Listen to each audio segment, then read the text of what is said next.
তিস্তা নদীর পানি বিপদসীমার ৩২ সেন্টিমিটার নিচ দিয়ে প্রবাহিত হওয়ায় তিস্তা ব্যারেজের ৪৪টি জলকপাটের সবগুলো খুলে দিয়েছে পানি উন্নয়ন বোর্ড।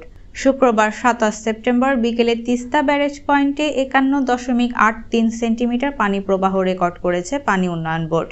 এর আগে বৃহস্পতিবার বিকেলে তিস্তার পানি বিপদসীমার ৬৫ সেন্টিমিটার নিচ দিয়ে প্রবাহিত হয়।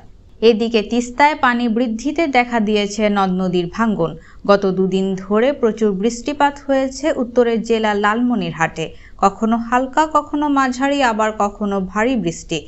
এতে জনসাধারণের মাঝে যেমন স্বস্তি ফিরে এসেছে, তেমনি খেটে খাওয়া ছিন্নমূল মানুষ কাজে যেতে না পারায় পড়েছেন চরম বিপাকে।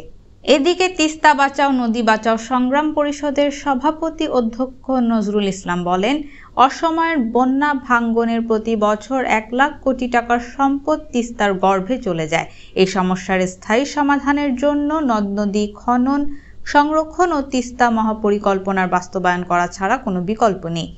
গত ২৪ ঘন্টায় শুধু রংপুরে ১৩০ মিলিমিটার বৃষ্টিপাত রেকর্ড করেছে আবহাওয়া অধিদপ্তর। ভারী বর্ষণের কারণে নদ-নদীগুলোতে পানি বৃদ্ধি পেতে শুরু করেছে। তিস্তা ও ধরলা নদীর পানি সমান তালে বৃদ্ধি পাচ্ছে।